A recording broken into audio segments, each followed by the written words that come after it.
देखो ये जो टॉपिक है कंप्यूटर नेटवर्क्स में, इसमें दो टॉपिक हैं, इंटरनेट प्रोटोकॉल और टोपोलॉजी। इंटरनेट प्रोटोकॉल जिसे हम शॉर्ट फॉर्म में आईपी बोलते हैं। अब आईपी क्या है, क्यों यूज होता है, उसको कैसे क्लासिफाई किया गया, कितनी क्लासेस होती है, मतलब अगर डिफरेंट डिफरेंट आईपी एड्रेस है तो वो क्या काम करेंगे, वो सारी चीजें इसके अंदर है। उसके अलावा कि आईपी एड्रेस का ब्रेक डाउन, मतलब कि कैसे कैसे उसको ब्रेक किया गया है। Static IP address, dynamic IP address क्या होता है, कुछ रिजर्व्ड आईपी एड्रेस होते हैं, या कुछ एग्जांपल जो हम इसमें देखेंगे। उसके बाद है हमारा टोपोलॉजी। टोपोलॉजी क्या होता है, किस लिए यूज हो रहा है, कितने टाइप्स की टोपोलॉजी होती है, उनके सारा डायग्राम, फीचर्स, एडवांटेजेस, डिसएडवांटेजेस के थ्रू मैंने शो किया हुआ है। तो सबसे पहले जो टॉपिक है हमारा आईपी, आईपी इंटरनेट प्रोटोकॉल, वो शुरू करते हैं। आईपी क्या है, एन आईपी एड्रेस और simply N IP is a unique address. मतलब आईपी जो होता है ना, वो एक यूनिक एड्रेस होता है। जैसे हमारे स्कूल में हमारा एडमिशन नंबर होता है ना, वो एक यूनिक होता है, किसी और को नहीं दे सकते हम। उसी तरीके से हमारा आईपी एड्रेस भी जो होता है वो यूनिक होता है, कि अगर किसी एक को दे दिया गया तो वो आईपी एड्रेस दूसरे को नहीं दिया जाएगा तब तक, जब तक कि उस सिस्टम से या उस फोन से या उस मोबाइल फोन से किसी भी चीज से उस आईपी एड्रेस को हटाया नहीं जाता। मतलब कि मैंने एक आईपी एड्रेस दिया 192.168.1.0, ठीक है, ये एक आईपी एड्रेस है। ये मैंने क्या किया, एक सिस्टम को दे दिया, मतलब एक सिस्टम में मैंने इनपुट कर दिया। अब जब मैं मतलब दूसरे सिस्टम में आईपी एड्रेस डालूंगी तो उसमें मैं वो वाला आईपी एड्रेस नहीं दे सकती। मैं तब तक नहीं दे सकती जब तक मैं उस सिस्टम से उस आईपी एड्रेस को हटा ना दूं। अगर उसमें सिस्टम में एक्टिव है वो आईपी एड्रेस, मतलब यूज हो रहा है वो आईपी एड्रेस, तब तक मैं उसको नहीं दूसरे को दे सकती। लेकिन जब वो यूज नहीं हो रहा है और हमने वहां से उस आईपी एड्रेस को हटा के उस सिस्टम को हमने दूसरा आईपी एड्रेस दे दिया, तो वो वाला आईपी एड्रेस हमारा फ्री हो जाता है, फिर हम वो किसी और को दे सकते हैं। बस डिफरेंस यही है कि हम उसे रीयूज कर सकते हैं आईपी एड्रेस को, अगर कोई जिसको हमने दिया है वो यूज नहीं कर रहा है, जिसको हमने सिस्टम को प्रोवाइड किया है वो नहीं यूज कर रहा है, ठीक है। अब आईपी के दो वर्जन्स होते हैं।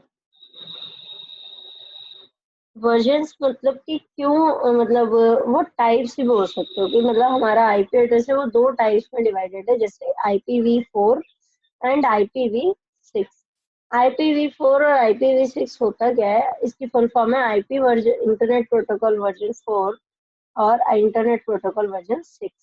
4 और 6 में डिफरेंस क्या है, IPv4 और IPv6 वो बाद में बताऊंगी, लेकिन अभी सिर्फ तुम्हें इतना जानना है कि आईपी के जो वर्जन्स होते हैं, आईपी के जो दो प्राइमरी टाइप्स है वो दो हैं, एक IPv4 और एक IPv6।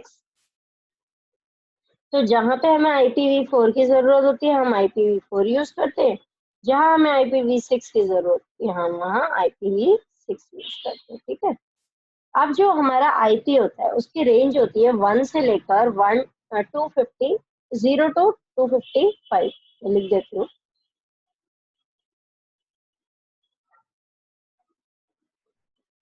आईपी की जो रेंज होती है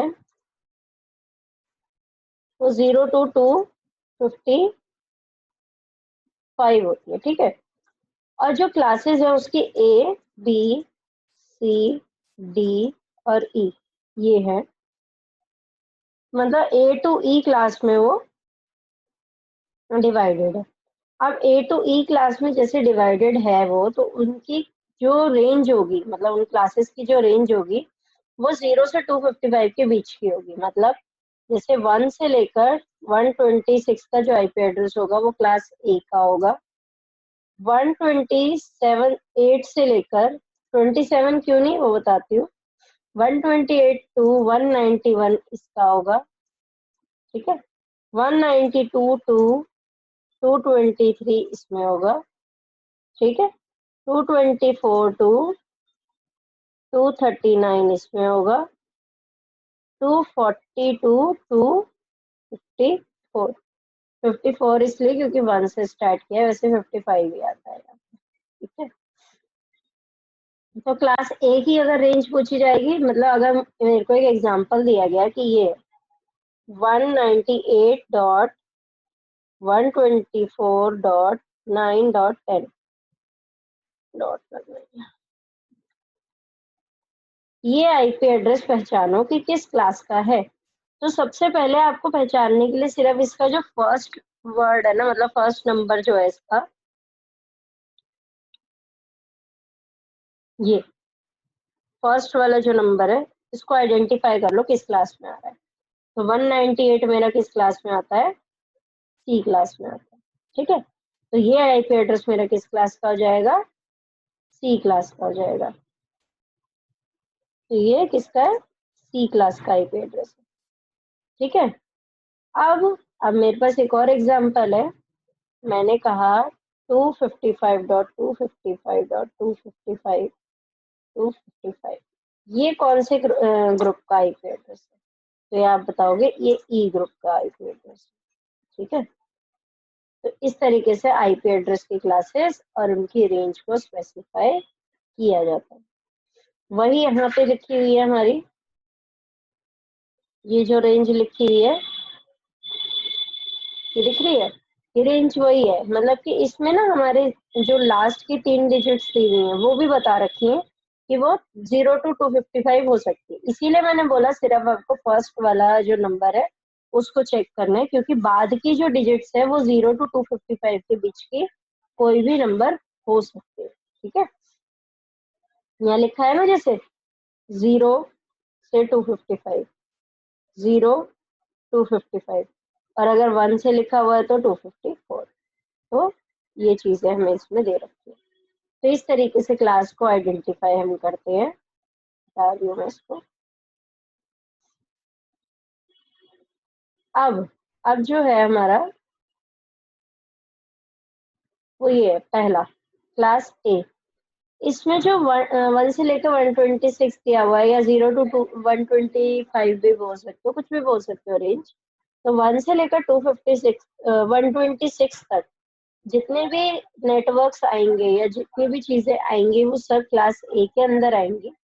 फिर मैंने बोला था कि हम डायरेक्ट 126 के बाद 128 से शुरू करते हैं। बी, जो क्लास बी है उसमें हमने 128 से शुरू किया हुआ है। तो 127 क्या कर रहा है? Support 16 million host on each of 127। ठीक है, तो जो 127 नंबर का जो नेटवर्क है वो एक फिक्स्ड काम के लिए हमारा सिक्योर कर दिया जाता है, जो जो मतलब फिक्स है, वो कहीं हम यूज नहीं कर सकते उस 127 वाले को। उसके बाद बी पार्ट है, क्लास बी, ये बताता है support 65,000 host on each of 1600 network. मतलब 16,000 नेटवर्क है जिसमें होस्ट जो मतलब उस नेटवर्क को क्रिएट कर रहा है या उसको सपोर्ट कर रहा है होस्ट। जैसे अब मैं हूँ, मैंने क्लास स्टार्ट करी है, तो मैं क्या हूँ? होस्ट हूँ। ठीक है, और तुम दोनों क्या हो? नेटवर्क हो। तो मैं मेरे जैसे 65,000 होस्ट 16,000 बच्चे या 16,000 नेटवर्क्स को सपोर्ट करते हैं। क्लास सी में क्या है? अब वो कितने 254 होस्ट को on each of 2 million networks, मतलब 2 मिलियन नेटवर्क हर एक सिंगल होस्ट पे चल रहा होता है। ठीक है, इसमें सिर्फ वो 255 होस्ट को सपोर्ट करता है, जिसमें आपके 2 मिलियन नेटवर्क होते हैं हर होस्ट के अंदर। ठीक है, और ऊपर वाले में 65,000 होस्ट होते हैं, जिसमें आपके हर होस्ट के पास 16,000 नेटवर्क होते हैं। क्लास डी है जो हमारा reserve for multicast group. Multicasting के लिए हमारा ये जो रिजर्व होती है क्लास डी जो है, तो जो हम बेसिकली यूज करते हैं वो होता है क्लास ए, बी और सी, जो हम लोग यूज करते हैं। लेकिन जो बाकी और बड़े बड़े कामों के लिए यूज होते हैं, जैसे मल्टीकास्टिंग के लिए क्लास डी, और क्लास ई जो है वो रिसर्च, डेवलपमेंट, इन सब चीजों के लिए यूज करी जाती है। जैसे नासा हो गया या ये इसरो वगैरह, इन सब जगह पर ये क्लास ई का आईपी एड्रेस यूज किया जाता है। अब यहाँ पे नीचे देखो लिखा हुआ है रेंज ऑफ, एक सेकंड,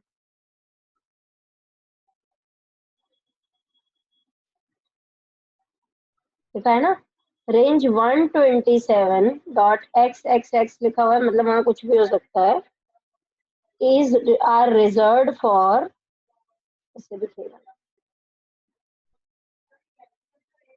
ये देखो, are reserved for the loopbacks और लोकल होस्ट, मतलब लूप बैक और लोकल होस्ट के लिए वो सेव्ड होता है, रिजर्व होता है। For example 127.0.0.1 is the loopback address, range 255.255.255 broadcasts to all network on the local network। Simple सी चीज है, आईपी एड्रेस की डिफाइन पता होनी चाहिए, कितने टाइप्स का है, IPv4, IPv6, कितनी क्लास में डिवाइडेड है, 5 क्लास में डिवाइडेड, जिसकी रेंज है हमारी 0 से लेकर 255।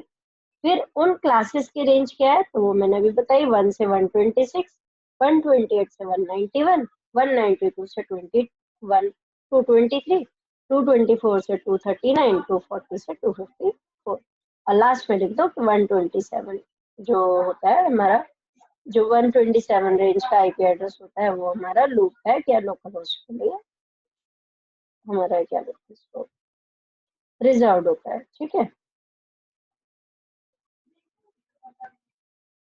अब आईपी का ब्रेकडाउन देखो, आईपी जो है मैंने बताया था 255 तक होता है, तो 255.255.255.255 अगर डेसिमल में लिखोगे, ये जो चार लिखे हैं ना, 4/255, ये ऑक्टेट्स होते हैं, और इन ऑक्टेट्स को मतलब स्पेसिफाई या फिर उसको डिवाइड किससे किया गया, डॉट से डिवाइड किया गया।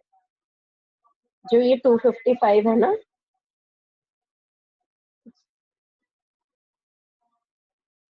ये वाला,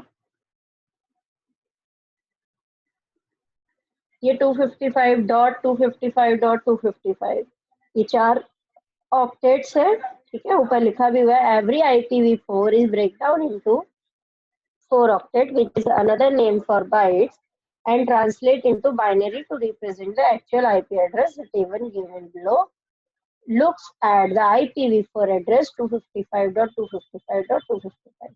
डेसिमल में मेरा नंबर 255 है, ये चारों 255 अलग अलग लिखे हुए हैं, 1 2 3 4। मैंने कन्वर्जन सिखाए थे कि कन्वर्ट कैसे करते हैं डेसिमल टू बाइनरी। अगर डेसिमल टू बाइनरी कन्वर्ट करोगे 255 को तो ये आएगा, ठीक है, 11111 8 टाइम्स 1, ये ठीक है। अगर उसको ऑक्टल में कन्वर्ट करोगे तो 377 आता है, हेक्साडेसिमल पे करोगे तो FF आता है। मतलब ये जो चारों नंबर लिखे हैं ये चारों एक ही है। अगर डेसिमल में पूछेगा तो 255, बाइनरी में पूछेगा तो 8 टाइम 1, ऑक्टल में पूछेगा 377, हेक्साडेसिमल में FF। ठीक है, तो अगर मुझे लिखना हो यही सेम आईपी एड्रेस जो यहाँ पे लिखा हुआ है,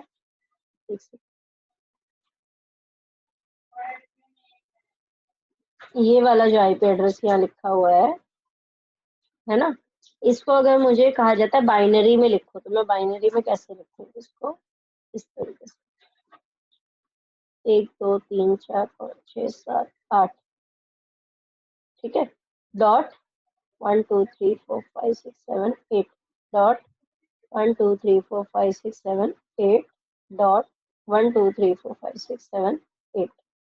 बात वही है, चाहे ऐसे लिखो चाहे ऐसे लिखो। ठीक है, ये किस में हो गया मेरा, बाइनरी में। उसके बाद 255.255.255.255, ये किस में है, डेसिमल में। ठीक है, उसके बाद अगर लिखती हूँ 377.377.377.377, ये है ऑक्टल में। अगर लिखती हूँ FF.FF.FF.FF, ये हो जाएगा मेरा हेक्साडेसिमल। ठीक है, तो यही ये चीज बताना चाह रहा है।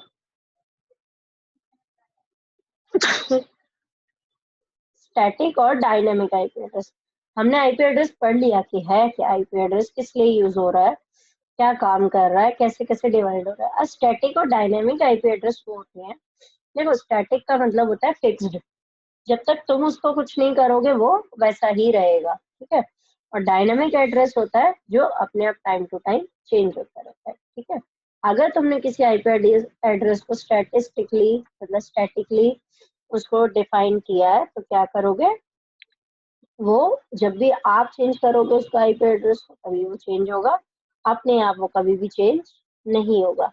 लेकिन अगर आपने एक डायनेमिक आईपी एड्रेस अपने सिस्टम के अंदर डाल रखा है तो वो क्या करेगा, टाइम टू टाइम चेंज होगा। क्यों?